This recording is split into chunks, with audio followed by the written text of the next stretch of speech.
This channel is for entertainment purpose. We do not support any spiritual or superstitious activity. आज मैं सर्दियों के मौसम में वीरान सड़क की कहानी सुनाऊंगा। Today I will tell the story of a deserted road in winter. नई रात, सर्दियों की एक तारीख रात थी। आसमान पर बादल छाए हुए थे और चांद कहीं पीछे छिप गया था। इद्रिस अपनी पुरानी कार में बैठा था। सड़क सुनसान थी और हेडलाइट्स की रोशनी में छाई हुई थी जो आहिस्ता आहिस्ता गाड़ी को निगलती जा रही थी। इद्रिस काम से देर से वापस आ रहा था। वो अपने गांव से 50 किलोमीटर दूर शहर में नौकरी करता था और हर जुमे की रात घर लौटता था। मगर आज कुछ मुख्तलिफ था। उसकी गाड़ी का इंजन अचानक बंद हो गया। 3 बार स्टार्ट की कोशिश की मगर वो ना चली। वो सड़क पर उतर आया। चारों तरफ खामोशी थी। ऐसी खामोशी जो कानों में चपती है, जैसे दुनिया ने सांस लेना बंद कर दिया हो। फोन में नेट वर्क न था। बैटरी भी आखिरी दम पर थी। कुछ दौर पहाड़ी पर एक पुरानी हवेली की रोशनी नजर आई। अद्रेस ने सोचा, शायद वहां से मदद मिल सके। शायद कोई फोन हो, शायद कोई हो। वो हवेली की तरफ चल पड़ा। रास्ता टेढ़ा था और झाड़ियां इसके पांव में उलझती थीं। हुआ चलती तो दरख्तों की टहनियां ऐसे हलते जैसे कोई पीछा कर रहा हो। हवेली का दरवाजा, हवेली करीब से और भी खौफनाक लग रही थी। उसकी दीवारें काली और सीलन ज़दा थीं। खिड़कियों के शीशे टूटे हुए थे और ऊपरी मंजिल पर एक कमरे में धुंधली रोशनी जल बुझ रही थी, जैसे कोई मोमबत्ती हो जो हुआ में कांपती हो। इदरीस ने लोहे का बड़ा दरवाजा खटखटाया। आवाज अंदर गूंजी, लंबी और गहरी। कोई जवाब ना आया। उसने दोबारा दस्तक दी। इस बार अंदर से कदमों की आहट आई। आहिस्ता, बहुत आहिस्ता, जैसे कोई घसीट कर चल रहा हो। दरवाजा खुला। सामने एक बूढ़ी औरत खड़ी थी। इसके बाल सफेद और बिखरे हुए थे। आंखें भूरी और बेनूर और होंठों पर एक टेढ़ी मुस्कुराहट, जो मुस्कुराहट कम और इंतबाह ज्यादा लगती थी। बेटा, अंदर आ जाओ, रात बहुत ठंडी है, उसने कहा। मगर उसकी आवाज में नरमी न थी। वो गहरी खड़दरी आवाज थी जो सीने में उतर जाए। इदरीस के दिल ने कहा, वापस चले जाओ। मगर ठंड हड्डियों तक पहुंच रही थी और बाहर घप अंधेरा था। वो अंदर चला गया। हवेली के अंदर एक अजीब बोध थी। सुड़े हुए फूलों और मिट्टी की मिली जली वो। फर्नीचर पुराना था और दीवारों पर तस्वीरें लटकी हुई थीं जिनके चेहरे मध्यम रोशनी में देखना मुश्किल था। मगर इदरीस को लगा जैसे हर तस्वीर की आंखें उसे घूर रही हैं। तीसरा हिस्सा, बंद कमरा। बूढ़ी औरत ने उसे एक कमरे में बैठाया और चाय लाने चली गई। इदरीस वहां बैठा रहा। घर में बिल्कुल सन्नाटा था, सिवाय दीवार घड़ी की टिक टिक के। मगर जब उसने गौर से देखा तो घड़ी बंद पड़ी थी। टुकटका कहां से रही थी? अचानक ऊपर से एक आवाज आई, धमक, जैसे कोई भारी चीज गिरी हो। फिर खामोशी।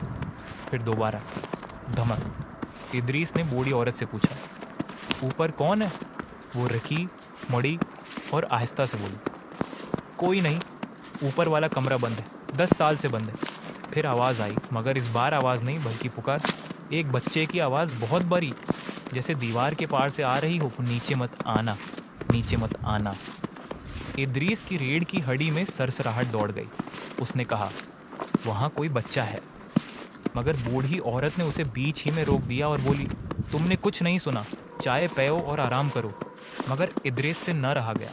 जब बूढ़ी औरत बावर्ची खाने में गई तो वो आहिस्ता से उठा और सीढ़ियां चढ़ने लगा। हर कदम पर लकड़ी करहती थी। ऊपर जाकर एक लंबा गलियारा था। दोनों तरफ बंद दरवाजे। सबके आगे ताले थे सिवाय एक के। कमरे के अंदर वो दरवाजा जिस पर ताला ना था, वो सरख रंग का था और उस पर हाथ के निशानात थे। बच्चे के छोटे छोटे हाथों के निशानात, अंदर से सबत, जैसे किसी ने अंदर से दरवाजा पेटा हो। इदरीस ने दरवाजा धकीला। वो आहिस्ता खुला। कमरे में अंधेरा था और ठंड बाहर से भी ज्यादा। उसने फोन की टार्च जलाई। कमरे के बीचों बीच एक पुराना झूला रखा था और वो हल रहा था। आहिस्ता, मुसलसल झूलता जा रहा था जबकि हुआ बंद थी। खिड़कियां बंद थीं। कमरे में कोई न था। इदरीस आगे बढ़ा।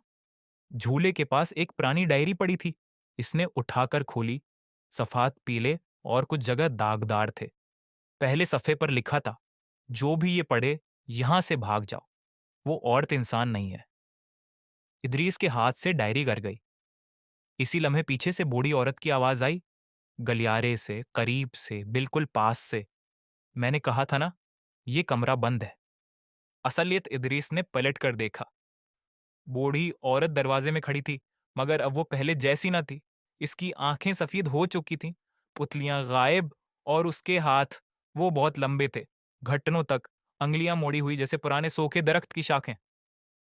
तुम पहले नहीं हो जो यहाँ आए हो, और आखिरी भी नहीं होगे, उसने कहा और मुस्कुराई। इस मुस्कुराहट में दानत नहीं थे, सिर्फ गहरा अंधेरा था। इद्रिस ने खिड़की की तरफ देखा। दूसरी मंजिल थी। गिरना खतरनाक था, मगर सामने जो खड़ा था वो उससे भी ज्यादा खतरनाक था। वो पीछे हटा, उसने कड़सी उठाई और दीवार से लगे पुराने आईने की तरफ फेंकी। आईना चौड़ चौड़ हो गया, और उसी लम्हे बूढ़ी औरत चीखी। ऐसी चीख जो इंसानी न थी, जानवर और हुआ के बीच की आवाज जो दिमाग में घिस जाए। अदरिस ने देखा कि आईने के टुकड़ों में इस औरत का कोई अक्स नहीं। वो आईने में नजर ही नहीं आती थी। वो दरवाजे की तरफ लपका, उसे धकेला और सीढ़ियां उतरने लगा। पीछे से वो आवाज आ रही थी, करीब होती हुई, कदमों की नहीं, बल्कि हुआ की आवाज, सरसराट जो फर्श के ऊपर से आती है। भागना इदरिस ने नीचे आकर मेन दरवाजा खींचा। वो बंद था, ताला लगा हुआ था अंदर से और चाबी न थी। इसके पीछे सीढ़ियों से आवाज आने लगी।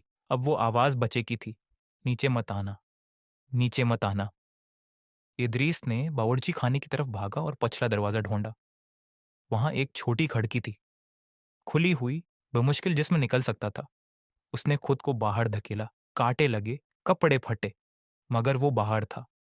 वो दौड़ा, पीछे मुड़कर ना देखा। पहाड़ी से अतरा, कांटों से गुजरा, ठोकरें खाए। जब वो सड़क पर पहुंचा तो उसकी गाड़ी, वो चल रही थी। इंजन खुद ब खुद स्टार्ट हो चुका था।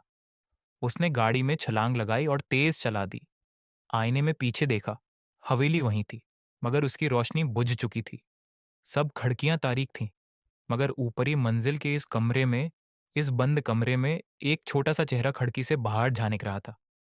एक बच्चे का चेहरा, और वो बच्चा मुस्कुरा रहा था, बिल्कुल इसी तरह जैसे बूढ़ी औरत मुस्कुराई थी। अगले दिन अगली सुबह इदरीस ने पुलिस को बताया। वो हवेली तक गए। दिन की रोशनी में वो खंडर लग रही थी। दरवाजे पर जंग आलूद ताला था। अंदर धूल और मकड़ी के जाले थे। फर्नीचर सुड़ा हुआ था। बावर्ची खाने में कोई चाय की कितली न थी। ऊपर वाले कमरे में वो झूला मिला, खाकालूद, जंगालूद, और फर्श पर वो डायरी भी मिली जो इदरीस ने गिराई थी, मगर अब उसमें सिर्फ एक लफ्ज लिखा था। हर सफ़े पर, हर सत्र पर एक ही लफ्ज बार बार, वापस आ जाओ, वापस आ जाओ, वापस आ जाओ पुलिस वाले यहाँ से। उन्होंने समझा कोई पुरानी याददाश्त है, मगर इदरीस जानता था कि ये अल्फाज पहले नहीं थे। वो अभी लिखे गए थे, ताज़ा स्याही में, किसी ऐसी इंग्लिश से जो इंसानी न थी। इस रात इदरीस के घर की घंटी बजी। उसने दरवाज़ा खोला। बाहर कोई न था, सिर्फ ज़मीन पर एक पुरानी डायरी पड़ी थी, बिल्कुल वही डायरी जो पुलिस ने हवेली में छोड़ दी थी। इदरीस ने उसे उठाया। पहला सफ़ा खुला, और इस बार लिखा था, सिर्फ एक जमला, ताज़ा, गीली स्याही में, शुक्रिया कि तुम आए थे। अगली बार हम तुम्हें जाने नहीं देंगे। Thank you for watching.